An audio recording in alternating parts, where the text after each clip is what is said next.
So next, we can perform the comment muna. Comment approach. So comment tayo. So comment on. Comment allows you to put comments, like documentation about your attributes. So if you're doing a database and there's a new, for example, developer that comes into your team, and of course, pwedeng hindi pa siya familiar sa documentation, or kayo din, pwedeng hindi kayo familiar sa documentation nung currently you're working with a database, you can use the comment to give some description about the columns. There are some columns kasi na technical masyado yung term, which putting comments on them will make it meaningful or easily to be understand. So comment on. So if you're commenting on column, you need to call the table that what then the column. So for example, comment on student that then city underscore address. So we are putting comment on the column of city underscore address sa student table. Is na keyword. Then the comment, enclosed with single quotation. So city where the student resides. And yan yung ano niya. And then just issue the command. So we have error here, invalid object for comment command. So comment on column. We need the column keyword here. So comment on column. Then which table is the column? That the column name. Then is tapos yung ating comment. Yan. So statement has been processed. And if you issue the describe student command, yan, makikita nyo there's a comment here already sa ilalim. And may comment na yung city underscore address sa attribute natin. You can also do this one on table level. So comment on table and then table name, kunyari student, is then what is your comment for the student table? So this is student and TE. So enter nyo lang. So with that, table will have a comment on itself, and then to view that, we will be using later on yung different data dictionary na pwedeng gamitin for this one. Since sa describe table, hindi natin siya makikita. Hindi makikita yung comment natin on the table level.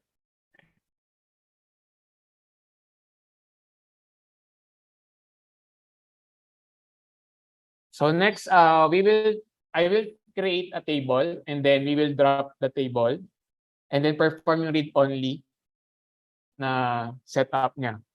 So I'll create first a table. So create table, for example, school history. So for example, the student came from different schools, so may school history siya. And then yung mga previous academic institution na pinuntahan niya. And then ang ating attribute lang kunyari is student ID. Gawin ko lang integer. So I will not perform constraint na dito. And then sabihin natin school name. And then issue natin yung command. Okay, semicolon. Okay. Varchar pala to. Varchar 2. Okay. So table created. If you describe the school history,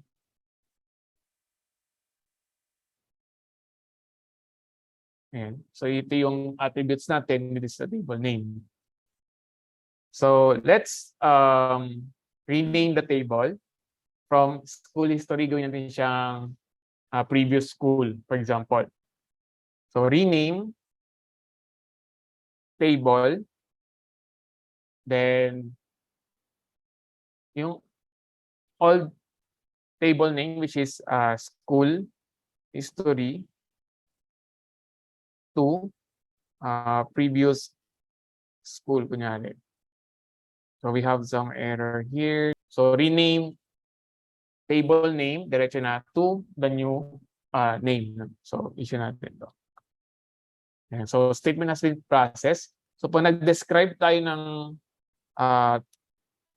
school history, hindi na natin siya may issue kasi object is not found. Sinarename na natin siya. So ang dapat tatawag natin is yung previous school na. Previous school. So ito na siya. So next, I'll demonstrate yung read-only tsaka read-write for the table. So with that, we need to insert data sa ating table. Although the data will, the DML or data manipulation, which includes yung insertion ng data, will be discussed later on pa. So I'll just show you kung ano yung read-only tsaka read-write for the table. So let's describe the student. So this is the fields that we need to give the student for the data. So I'll just insert a data. Insert into student, then values. Ano yung mga values na yun? So first, student ID, I just give it 1, 2, 3. Then given name, sabihin natin dyan. Last name, middle name would be, sabihin natin, Lee. And last name, email, sabihin natin j@gmail.com. Then you have birthday, for example, 10/09/2000, and then city address, Manila. So I'll just insert data so that you can see na there's a data inside. Then I issued this command. So you have here some not enough values. So we have student number, for given name, middle name, last name, email, birthday, and city address. So let's go into 1, 2, 3, 1, 2, 3. Okay, not enough value. So may kulang. Check na natin yung student ulit. So meron tayong ID, name, last name. Okay to. Email ko. Wala tayong contact number. So after ng email, we have the contact number. 09. Example yan siya. Then enter. So one row has been inserted. Then to check the data, I'll just issue this command. So this will be also discussed later sa mga later part pa. So I have this data. I already inserted the data of John. And if I perform the read-only, alter table, read-only command. So wala yung table name, student, then read-only. The table will be performed as read-only. If I add a new data, for example, add tayo ng data dito. Sabihin natin 321. Jason. Yan. Then, so na, for example, birthday, same na lang. Gawin natin itong Caloocan 11. Then if you issue this one, you'll encounter an error. Missing comma muna dito. Then issue again. So update operation not allowed on table kasi it is performed as read-only. When say read-only, you cannot perform anything doon sa table. To do that again, na we can put data you can alter the table again, then name of your table, then just put the read write back. Ayan. So once na-read write na siya, we can already issue the command and it will be executed na since we can already perform operation sa table.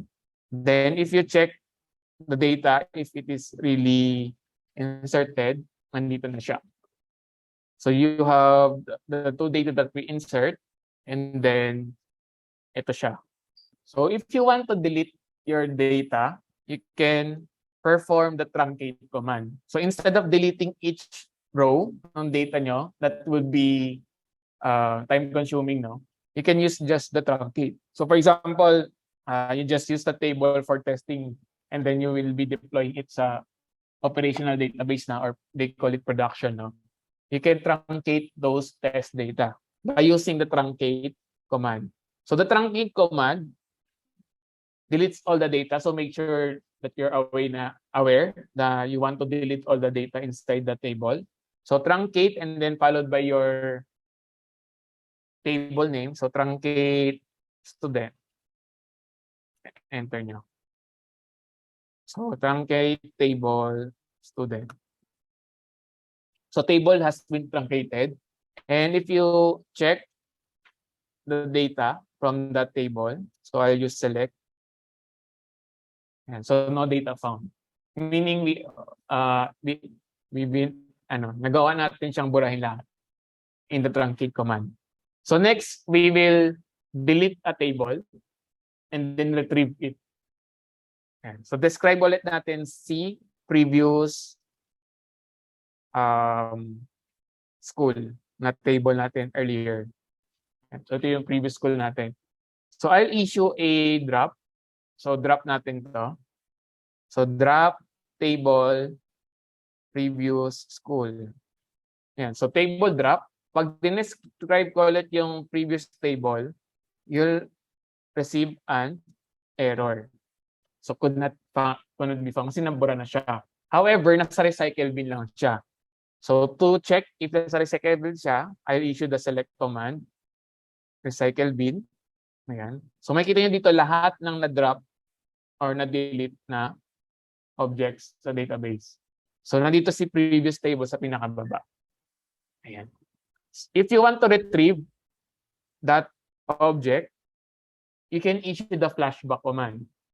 So flashback table ata. Let's try. Table previous school to before drop. So meaning you will be retrieving this table before siya na drop. So you have your time, drop time, then create time, and you can use this one also for other purposes. No? Issue natin to. Yan. Statement has been processed, and if we select again from our recycle bin, mawala na doon si previous school. Since you already retrieved yan. To make sure na na-retrieve siya, you can issue the describe previous school, or you can go to the object browser, no? Pero commands tayo, we will be issue the describe, and ayun, lumabas ulit siya. So meaning we were able to retrieve the table. If you want to delete the table permanently without going it sa recycle bin, you can issue the purge tawag ito, option. So drop table yung previous school and then purge. So if you put the purge command sa last part, it will delete the table permanently.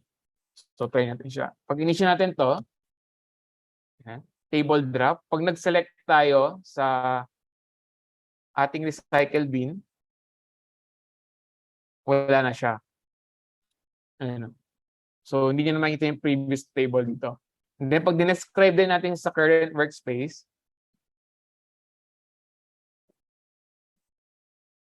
Yan. Cannot be found siya. So if you perform drop with purge, no, it will be permanently deleted.